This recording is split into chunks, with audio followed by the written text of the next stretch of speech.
Hello students, welcome to my YouTube channel. आप सभी का इस चैनल पर स्वागत है। फ्रेंड्स, जो हम आज आपको पढ़ाने जा रहे हैं वो आपका फाइनेंशियल मैनेजमेंट जो आपका चैप्टर है उसका बहुत इंपॉर्टेंट टॉपिक है। बहुत इंपॉर्टेंट टॉपिक है, एग्जाम पॉइंट से आपका बहुत ही इंपॉर्टेंट टॉपिक है। आसान टॉपिक्स है, टॉपिक्स तो सभी आसान हैं, वो बस आपके ऊपर है कि आप उनको आसान बनाना चाहते हैं या उनको मुश्किल बनाना चाहते हैं। ठीक है, आप उनको अच्छी तरीके से पढ़ते हैं, लेक्चर को देख के पूरे लेक्चर को आप सुनते हैं, कंप्लीट लेक्चर को देखने के बाद आप उनका रिवीजन करते हैं तो कोई भी टॉपिक आपका बिना क्लियर रह ही नहीं सकता। ये मेरी डेफिनेटली मैं आपको गारंटी दे सकता हूँ। ठीक है, तो फाइनेंशियल मैनेजमेंट आपका 12th क्लास में टॉपिक नेम क्या आपका capital structure and the factors affecting factor of capital structure. जो कैपिटल स्ट्रक्चर को अफेक्ट करते हो फैक्ट कौन से, आपके कैपिटल स्ट्रक्चर से आप क्या मतलब है। ठीक है, देखिए कैपिटल स्ट्रक्चर आपका पूंजीगत ढांचा जो है आपका। ठीक है, स्ट्रक्चर का मतलब क्या होता है, आपका ढांचा। ये आपका कोई भी चीज़ है उसका स्ट्रक्चर है, कोई भी बिल्डिंग है उसका स्ट्रक्चर आपका। तो कैपिटल जो आपकी उसका ये कैसा स्ट्रक्चर है, मतलब क्या है, ये कोई फिजिकल चीज़ तो है नहीं कि जिसको आप देखोगे ऐसे। फाइनेंस है, कैपिटल से मतलब तो आपका क्या है, जो पैसा बिजनेस में आपने लगा रखा है, चाहे वो आपका पैसा है या कहीं से आपने कहीं से बोरो किया है, ठीक है, या पब्लिक का पैसा है। तो कैपिटल स्ट्रक्चर क्या है, उस पैसे का जो आप स्ट्रक्चर है, मतलब वो पैसा आप कहाँ कहाँ से इकट्ठा कर रहे हो। ठीक है, कैपिटल स्ट्रक्चर मतलब क्या है कि जो आपकी पूंजी है, जो आपने बिजनेस में पैसा लगा रखा है, वो पैसा आप कहाँ से लाए हैं, वो पैसा आपका खुद का है या आपने कहीं से उठाया है। देखिए, पैसे दो तरीके से आपके बिजनेस में हो सकते हैं, या तो आपके खुद के फंड हो सकते हैं, ओन फंड जिनको हम बोलते हैं। क्या बोलते हैं उनको, हम ओन फंड बोलते हैं। या फिर आपके हो सकते हैं बाहर से पैसा आपने वो लाए हुए हो, उनको हम बोलते हैं बोरोड फंड। ओन फंड या आपके बोरोड फंड। पैसा तो दो ही तरीके से हो सकता है, या तो आपने कमाया हो, या तो पैसा आपने काम करके कमाया है। ठीक है, आपके प्रॉफिट्स हैं बिजनेस सेंस में, अगर हम इसको यूज करते हैं तो क्या हो सकते हैं, या तो आपके वो प्रॉफिट्स हैं, उनको रिटेन अर्निंग बोल देते हैं। अगर आपके प्रॉफिट्स हैं तो क्या हो जाएंगे, वो रिटेन कर सकते हो आपको, या रिजर्व होंगे आपके। ठीक है, तो इस तरीके से आपके क्या है, या आप बाहर से उठाएंगे कहीं से। तो कैपिटल स्ट्रक्चर्स का मतलब क्या है, capital structure mean the ratio between various source of funds which is selected by A company for its long term finance requirement. मतलब यही है कि कैपिटल स्ट्रक्चर क्या है, एक रेशो है। ठीक है, जो ये ढांचा जो मैंने आपको बताया है एक तरह से, तो ये क्या है, एक रेशो है बिटवीन के किसके, own fund and borrow fund के। किसके बीच में है ये, अपने फंड्स के और जो उधार लिए फंड्स है बिजनेस की रिक्वायरमेंट को कंप्लीट करने के लिए। जो फंड्स हमने बाहर से लिए हैं और जो हमारे खुद के फंड्स हैं, उन दोनों के बीच में क्या है, ये एक तरह की रेशो है। ठीक है, ratio betweens various source of funds. Various source of funds आपके दो ही तरीके के हो सकते हैं। फंड्स आपके मैंने जो बताए हैं आपके दो तरीके की हो सकते हैं, ओन फंड या बोरोड फंड। ठीक है, तो long term of source fund किसकी जरूरत होती है, देखिए किसके लिए जरूरत है, ये भी rate selected by A company for its long term finance requirement. कौन सी रिक्वायरमेंट है इसमें, ये आपकी लॉन्ग टर्म फाइनेंस रिक्वायरमेंट करनी। कंपनी को लंबे समय के लिए पैसा चाहिए, थोड़े समय के लिए नहीं है, लंबे समय के लिए पैसा चाहिए। तो वे सोर्सेज आपके कौन कौन से हो सकते हैं, देखिए वो सोर्सेज आपके हो सकते हैं, इक्विटी शेयर्स हो सकते हैं आपके, प्रेफरेंस शेयर हो सकते हैं, डिवेंचर्स हो सकते हैं, लोन फ्रॉम फाइनेंशियल इंस्टीट्यूशंस हो सकते हैं। तो ये आपके सोर्सेज हो सकते हैं। इन सोर्सेज के बीच के, इस सारे सोर्सेज के बीच की जो रेशो है उसी को हम क्या बोलते हैं, कैपिटल स्ट्रक्चर बोलते हैं। अब इसको इससे भी डिनोट कर सकते हो, डेप्ट इक्विटी, डेप्ट अपॉन में इक्विटी। फाइनेंशियल लीवरेज भी इसको हम बोल सकते हैं, क्या बोलते हैं हम इसको, फाइनेंशियल लीवरेज। ठीक है, तो लॉन्ग टर्म सोर्सेज आपके हो, equity, preference, debenture, loan, public deposit etcetera. ठीक है, इसमें दो तरह के शामिल हो गए। अब ये जो सारी चीज़ें हैं, ये सारी चीज़ें किससे बनी हुई हैं, इसमें दो तरीके की चीज़ें शामिल है। एक तो आपके ओनर फंड है और बोरोड फंड है। ओनर फंड को आप क्या बोल सकते हैं, इक्विटी बोलते हैं हम। ओनर फंड को क्या बोलते हैं हम, इक्विटी। और इसमें आपके क्या क्या चीज़ें हैं, आपके इक्विटी शेयर कैपिटल आ सकते हैं इसमें, प्रेफरेंस शेयर कैपिटल आपके, रिजर्व सरप्लस इसमें आएंगे आपके, रिटेन अर्निंग जो आपने पैसा बिजनेस में रिटेन कर लिया, रिजर्व सरप्लस में किसी स्पेसिफिक चीज़ के लिए आपने रिजर्व बना दिए हैं। ठीक है, और बोरोड फंड में क्या आएंगे, आपको बोरोड फंड को आप क्या कह सकते हैं, डेप्ट बोल सकते हैं। क्या बोल सकते हैं उसको हम, डेप्ट बोल सकते हैं। इसमें आपके क्या आएंगे, long term loan, debenture, loan from financial institutions, आपके ये आएंगे इसमें। तो इन दोनों के बीच की रेशो को क्या बोलेंगे हम, कैपिटल स्ट्रक्चर्स बोलते हैं। ठीक है, तो अब ये देखना होता है कि कैपिटल स्ट्रक्चर्स में कि ठीक है भाई, कैपिटल स्ट्रक्चर तो आपको पता होगा कि कैपिटल स्ट्रक्चर में क्या है, आपके दो तरह के फंड आते हैं। बोरोड फंड आते हैं, आपके ओन फंड हो सकते हैं। ओन फंड को आप क्या बोलते हैं, इक्विटी बोलते हैं, और बोरोड फंड को हम क्या बोल सकते हैं, डेप्ट बोल सकते हैं। डेप्ट अपॉन इक्विटी क्या आ जाएगी आपकी, कैपिटल स्ट्रक्चर बोलते हैं इसको। डेप्ट इक्विटी रेशो भी आप कह सकते हैं। ठीक है, तो अब बात आती है कि ये आपकी जो इनकी जो रेशो है वो इस तरीके से मेंटेन की जाए कि जो आपकी इनको रख रखाव, आपकी कॉस्ट ऑफ कैपिटल में मिनिमाइज हो जाए, और आपका जो एक तरह से रिस्क फैक्टर है इनसे जुड़ा हुआ वो भी कम हो। क्योंकि देखिए इनके अपने अपने फ़ायदे हैं, दोनों चीज़ों के इनके क्या हैं, अपने फ़ायदे हैं और अपने नुकसान हैं। जैसे तरह की मैं डिवेंचर की बात करूं या लोन की बात करूं मैं, तो जो पैसा हम बाहर से उठाते हैं, देखिए उन पे इंटरेस्ट रेट तो थोड़ी ही होती है, उन पे इंटरेस्ट रेट ज़्यादा नहीं होती है। ठीक है, क्योंकि मोटी अमाउंट होती है पैसा जो हम उठाते हैं। ठीक, और वो इंटरेस्ट की रेट जनरली क्या होती है, थोड़ी होती है, लेकिन वो पैसा हमारे को लौटाना पड़ता है। उसका जो ड्रॉबैक क्या है भाई, वो पैसा बाहर से लिया है तो वो पैसा तो लौटाना पड़ेगा किसी भी हाल में, जब उसकी ड्यू डेट आ जाएगी, 5 साल 10 साल 20 साल जो भी है। तो फ़ायदा ये है कि उसकी कॉस्ट ऑफ कैपिटल कम है, लेकिन रिस्क ज़्यादा उसमें कि हमारे को किसी भी हाल में वो पैसा लौटाना पड़ेगा, चाहे मेरे को प्रॉफिट हो रहे हैं या प्रॉफिट नहीं हो रहे। दूसरी तरफ बात आती है इक्विटी की। इक्विटी शेयर्स की बात करेंगे हम यहाँ पे। ठीक है, इक्विटी शेयर से आप प्रेफरेंस शेयर भी कह सकते हैं। प्रेफरेंस शेयर पे क्या हो, फिक्स भी हो सकती है उन पे, और उनको प्रेफरेंस होती है इक्विटी के ऊपर। लेकिन बात करते हैं हम इक्विटी की। देखिए इक्विटी में क्या है कि इक्विटी ही एक्चुअल रियल ओनर होते हैं बिजनेस के। जो इन इक्विटी जिसकी ज़्यादा होगी बिजनेस में, इक्विटी शेयर जिसके ज़्यादा होंगे, ओनरशिप उन्हीं के हाथों में होती है। तो वो क्या एक्सपेक्ट करते हैं बिजनेस से कि हमारे को डिविडेंड ज़्यादा मिले। इनको क्या मिलता है, शेयर होल्डर्स को डिविडेंड मिलता है। तो डिविडेंड की कोई फिक्स रेट नहीं होती इक्विटी के केस में। लेकिन क्या होता है कि इसमें क्या है, फिर इनको पैसा लौटाना नहीं होता। लेकिन इनको पैसा लौटाना नहीं होता कि भाई 5 साल या 10 साल के बाद इनको पैसा लौटाया जाएगा। तो रिस्क फैक्टर नहीं है इसमें, लेकिन क्या है, कॉस्ट ऑफ कैपिटल इनकी ज़्यादा है। तो एक ऐसा कैपिटल मिक्स, ऐसा कैपिटल स्ट्रक्चर मिक्स तैयार करना होता है बिजनेसमैन को, बिजनेस जो फाइनेंशियल प्लानर जो होते हैं, ताकि मिनिमम कॉस्ट ऑफ कैपिटल हो जाए आपकी और आपका रिस्क फैक्टर भी मिनिमम, तो लाइक बैलेंस्ड सिचुएशन आपकी बनी रहे। ठीक है, तो कैपिटल स्ट्रक्चर्स में हम यही चीज़ें आपको पढ़ाते हैं। अब बात आती है इसको फैक्टर्स कौन कौन से अफेक्ट करते हैं। ठीक है, बोर्ड पे कमजिंग है इसलिए इसको मैं अलग रब करके अलग से एक और आपको दोबारा इसको मैं बताऊंगा। तब तक आप इसको क्या है, आप नोट डाउन भी कर सकते हैं अगर नोट डाउन करना चाहे तो। ठीक है, तो अब इसको हम फैक्टर जो अफेक्ट करते हैं कि कैपिटल स्ट्रक्चर को फैक्टर अफेक्ट क्या करते हैं, डेब्ट कब लेने हैं, इक्विटी कब लेने हैं, हम वो चीज़ें पढ़ेंगे। ठीक है, तब तक के लिए आप 2 मिनट के लिए आप इसको नोट डाउन कर लीजिएगा।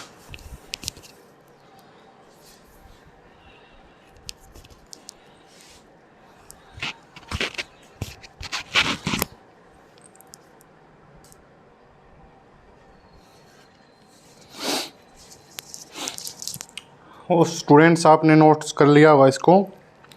तो अब इसको हम क्या पढ़ेंगे कि इसको कौन से फैक्टर अफेक्ट करते हैं, कौन से फैक्टर इसको अफेक्ट करते हैं। देखिए फैक्टर की लिस्ट तो काफ़ी हो सकती है, काफ़ी लंबी चौड़ी लिस्ट हो सकती है, लेकिन उनमें से कुछ हमने यहाँ पे डिनोट किए हैं आपको। सबसे पहला क्या है कि साइज ऑफ द फर्म। देखिए कैपिटल, पैसा कितना चाहिए बिजनेस को चलाने के लिए, वो तो साइज़ के ऊपर डिपेंड करेगा। अगर ज़्यादा बड़ा साइज़ होगा तो क्या है, फर्म को ज़्यादा पैसे की ज़रूरत पड़ेगी, क्योंकि वो तो अपनी पॉकेट से तो सारा नहीं लगा पाएंगे ना। जितने बड़े बड़े आप इंडस्ट्रियलिस्ट देखिएगा, जो भी बड़े बड़े इंडस्ट्रियलिस्ट हैं वो सभी क्या है, बिजनेस तो क्या है मोस्टली लोन पे ही चलता है। ठीक है, आउटसाइडर का जो पैसा होता है उसी पर चलता है। तो लेकिन छोटा बिजनेस है अगर, तो क्या है, वो अपनी पॉकेट से भी अपना खर्चा पूरा कर सकता है। तो अगर बड़ा बिजनेस है तो उसको बोरोइंग करनी पड़ेगी बाहर से। तो वही है कि size small firm do not require board fund, they mostly use their own fund. Second क्या है, अर्निंग स्टेबिलिटी। देखिए अर्निंग स्टेबिलिटी में क्या है आपका कि इफ स्टेबल अर्निंग, देखिए स्टेबल अर्निंग है, अगर उसकी अर्निंग अगर अच्छी है, ठीक है, अर्निंग में स्टेबिलिटी है, तो वो क्या है आपका, उसमें वो डेब्ट को अपने यूज कर सकती है, मतलब बाहर से पैसा वो उठा सकती है अगर अर्निंग स्टेबिलिटी। उसका यही रीज़न है इसके पीछे कि अगर वो बाहर से पैसा उठा भी लेगी तो वो समय पे क्या है, उसकी इंटरेस्ट की पेमेंट्स और इंस्टॉलमेंट्स की पेमेंट कर सकती है। तीसरा क्या है, ट्रेडिंग ऑन इक्विटी, मतलब इक्विटी पे ट्रेड करना। कि कई बार क्या होता है कि ये टॉपिक वैसे तो अलग से उसमें लेक्चर में समझाने का है, बिल्कुल मैं इस पे का अलग से आपको लेक्चर भी डिलीवर करूँगा कि टॉपिक भी बनता है। तो ट्रेडिंग ऑन इक्विटी में क्या है कि वो ऐसा मिक्स तैयार करते हैं कि इक्विटी और डेब्ट का, कि उनको इक्विटी को फ़ायदा हो, उसके जो इक्विटी शेयर होल्डर है उसको फ़ायदा वो उसका उठा सके डेब्ट का यूज़ करके। तो इस तरीके की इसमें चीज़ होती है। तो इसको हम एक अलग से टॉपिक में आपको समझाएंगे कि ये क्या होता है, ठीक है। इंटरेस्ट कवरेज रेशो, ये क्या है आपका इंटरेस्ट कवरेज रेशो, इसको फॉर्मूला होता है EBIT अपॉन में इंटरेस्ट, मतलब जो आपका इंटरेस्ट है उससे कितने गुना आप कमाई कर रहे हैं। अगर आप बाहर से पैसा उठाते हो, अगर आप बाहर से पैसा उठाते हो तो उसकी तुलना में आप कितना मतलब पैसा कमा रहे हो। जैसे फॉर एग्जांपल अगर आपकी EBIT मैं मानूँ 10 लाख रुपीज़ है और आपने 2 लाख रुपए का इंटरेस्ट दिया है, ठीक है, तो 5 गुना है, मतलब आप इंटरेस्ट से 5 गुना पैसा कमा रहे हो। अगर यही मान के चलो आपकी 20 लाख हो अगर, ठीक है, तो 10 आ जाएगी ये, मतलब आप इंटरेस्ट से 10 गुना पैसा कमा रहे हैं। मतलब आप इंटरेस्ट अगर आप डेब्ट उठा रहे हैं बाहर से तो भी क्या है आप की जो कमाई है वो बहुत ज़्यादा अच्छी है, इसलिए आप क्या है डेब्ट का यूज कर सकते हैं। अगर इंटरेस्ट कवरेज रेशो अच्छी नहीं है तो क्या रहेगा आपका, आप डेब्ट से पैसा नहीं उठाएंगे, ठीक है, क्योंकि आप उसको क्या है, आप उसको रिपेमेंट ही नहीं कर पाओगे। जो इंटरेस्ट पेमेंट है, इंस्टॉलमेंट पेमेंट, आप उसको क्या है, इंस्टॉलमेंट तो इसमें नहीं आएगी, ये खाली किसके लिए है, इंटरेस्ट कवरेज रेशो आपकी सिर्फ इंटरेस्ट के लिए है। उसके लिए जो है एक अलग से रेशो है आपकी डेब्ट सर्विस कवरेज रेशो, उसको हम पढ़ाएंगे, ठीक है। उसके बाद क्या आता है, टैक्स रेट आता है। देखिए हायर टैक्स रेट है तो आप डेब्ट का यूज कर सकते हैं, क्योंकि डेब्ट क्या है, एक एक्सपेंसेस के तौर पे जो इंटरेस्ट डिबेंचर पे देना होता है ना, उस पर जो आपको डिबेंचर को देना होता है या लोन्स के लिए देना होता है, तो वो क्या है डिडक्टेबल एक्सपेंसेस आपका, वो प्रॉफिट्स में से कम हो जाता है और उस पर क्या लगता है, फिर टैक्स लगता है। तो अगर टैक्स की रेट ज़्यादा है तो आप किसका यूज कर सकते हो, डेब्ट का यूज कर सकते हो। अगर टैक्स की रेट लो है तो आप किसका यूज कर सकते हो, इक्विटी का यूज करेंगे आप। कॉस्ट ऑफ कैपिटल क्या है, देखिए डेब्ट की कॉस्ट क्या होती है, कम होती है लेकिन रिस्क ज़्यादा होता है। इसके विपरीत क्या होता है, इक्विटी की जो कॉस्ट है वो हाई होती है लेकिन उसमें रिस्क नहीं होता, क्योंकि उसका पैसा लौटाना नहीं होता है, लेकिन डेब्ट का पैसा लौटाना होता है। तो वो आपकी सिचुएशन पे डिपेंड करता है कि आप कौन सा यूज करेंगे, ठीक है। Availability of cash in future, अगर कैश की अवेलेबिलिटी इन फ्यूचर में तो आप क्या कर सकते हैं, आप डिबेंचर वगैरह का भी इशू कर सकते हैं, क्योंकि आप उनकी पेमेंट कर सकते हैं, आप उनका इंटरेस्ट भी पेमेंट कर सकते हैं, ठीक है। डेब्ट सर्विस कवरेज रेशो क्या है, देखिए इंटरेस्ट कवरेज रेशो तो क्या बताती थी, आपकी इंटरेस्ट की पेमेंट आप कर पाएंगे कि नहीं। डेब्ट सर्विस कवरेज रेशो क्या बताती है कि आप उसकी इंस्टॉलमेंट की भी पेमेंट कर पाएंगे कि नहीं कर पाएंगे, ठीक है। रूल वही लागू होगा जो इसमें था, इंटरेस्ट कवरेज रेशो में था, ICR में था, कि अगर ज़्यादा है ICR है तो आप क्या है डेब्ट पैसा ले सकते हो। इसी तरह से इसमें DCR में इसमें है, डेब्ट सर्विस कवरेज रेशो में अगर ये भी ज़्यादा होगी तो आप क्या है डेब्ट वगैरह जारी कर सकते हैं, ठीक। रिटर्न ऑन इन्वेस्टमेंट क्या है आपकी, अगर return on investment more than interest है, रिटर्न ऑन इन्वेस्टमेंट क्या है, जो आपने इन्वेस्टमेंट कर रखा है पैसा, उस पर जो रिटर्न मिल रहा है, उस पर पैसा जो मिल रहा है, ठीक है, आप जो कमाई कर रहे हैं, अगर वो इंटरेस्ट से रेट से ज़्यादा है उसका, तो आप क्या है डेब्ट का यूज कर सकते हैं। किसका यूज कर सकते हैं, डेब्ट का। अगर ROI आपकी कम है इंटरेस्ट से तो फिर आप इक्विटी का यूज कीजिएगा, ठीक। ये आपके सारे पॉइंट हो गए हैं।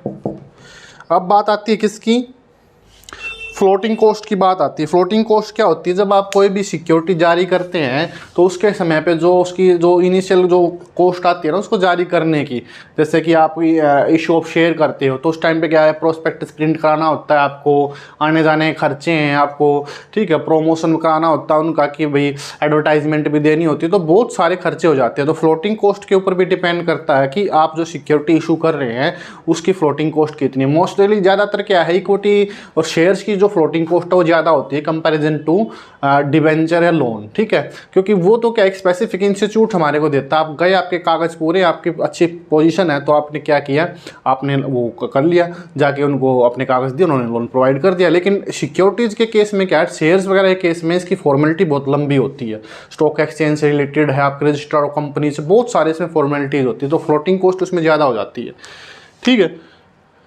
मार्केट कंडीशन के ऊपर भी डिपेंड करता है कि मार्केट कंडीशन आपकी दो तरह की हो सकती है, बूम की एंड डिप्रेशन की, ठीक है। बूम मतलब क्या है, बहुत ही तेजी आई हुई है अर्थव्यवस्था में, डिमांड ज़्यादा है, बढ़ रही है, और डिप्रेशन की क्या है कि लोग डिमांड ही नहीं कर रहे, प्रोडक्शन हो रहा है लेकिन डिमांड ही नहीं है।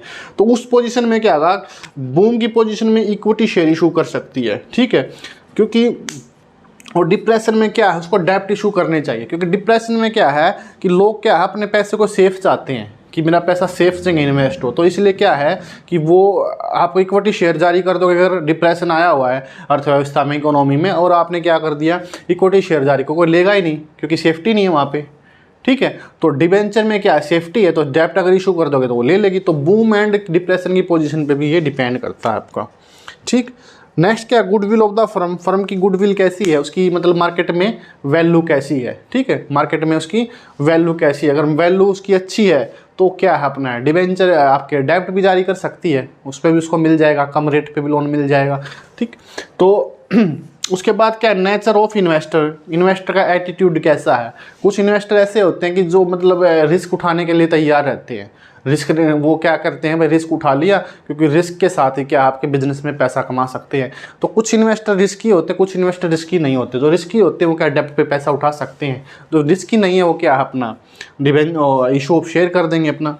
उसके बाद क्या, कुछ लीगल रिक्वायरमेंट्स भी होती हैं बिजनेस की, कि जो सिक्योरिटी एक्सचेंज बोर्ड है हमारा, ठीक है, सेबी वगैरह है, तो वो क्या है रेगुलेट करते हैं हमारे अर्थव्यवस्था इनको, जो जितना भी सिक्योरिटी मार्केट है वो सारा कौन रेगुलेट करती है, आपकी सेबी रेगुलेट करती है। तो उसके रूल रेगुलेशन भी फॉलो करने होते हैं हमारे को सिक्योरिटीज इशू करने के रिगार्डिंग में। तो ये हमारे कुछ पॉइंट्स थे कि जो आपकी कैपिटल स्ट्रक्चर्स को आपके अफेक्ट करते हैं। तो hope you all well understand about the topic. आप सभी को अच्छी प्रकार से समझ में आ गया होगा, मैं ऐसा करता हूँ, ठीक है। अगर कोई भी चीज़ इसमें समझ में नहीं आई है तो वो हमारे को कमेंट कर सकते हैं। रही बात इक्विटी की, तो हम इसको क्या है एक अलग से टॉपिक बनाएंगे, ठीक है, ट्रेडिंग ऑन इक्विटी का, क्योंकि ये आपका टॉपिक भी दिया हुआ प्रॉपर, इस पर एग्जाम्पल बनेगा तो लेक्चर लंबा हो जाएगा, इसलिए हम इस पर कम बात करेंगे इस लेक्चर में। इसके लिए स्पेसिफिक आपके लिए टॉपिक अलग से लेक्चर प्रोवाइड कराएंगे। तो जिन स्टूडेंट्स को इसके रिगार्डिंग कोई भी क्वेरी अपनी कमेंट्स कीजिएगा, और चैनल को सब्सक्राइब करना मत भूलिएगा, क्योंकि चैनल सब्सक्रिप्शन से आपका कुछ नहीं जाने वाला है, ठीक है। सिर्फ एक बटन क्लिक करना है। कुछ बहुत सारे स्टूडेंट क्या करते हैं, क्लिक करते करते रह जाते हैं कि सब्सक्राइब करूँ या ना करूँ, ठीक। तो सब्सक्राइब जरूर कर लीजिए आप, सब्सक्राइब से आपका कुछ नहीं जाता। लेक्चर पसंद आए तो आप देखिएगा, ना पसंद आए तो आप मत देखिएगा।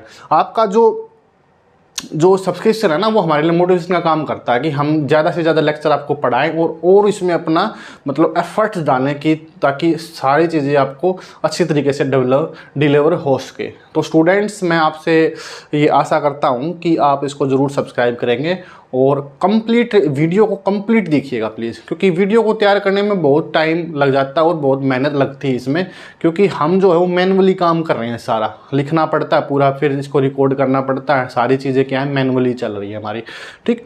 तो आपका जो सब्सक्रिप्शन है और आपकी जो मतलब ये अगर आप पूरा लेक्चर देखते हो तो ये एक तरह से मोटिवेशन का कार्य करता है हमारे लिए, हमारे को ये और अच्छे वीडियो बनाने के लिए प्रेरित करता है। हम अकाउंट्स की भी सीरीज जल्दी स्टार्ट करने वाले हैं, ठीक है। थोड़ा समय की कमी के कारण वो नहीं हो पा रहा है, तो अकाउंट्स के लेक्चर भी हम आपको डिलीवर जल्दी करने वाले हैं। तो please subscribe the channel and share and like the video. Thank you very much.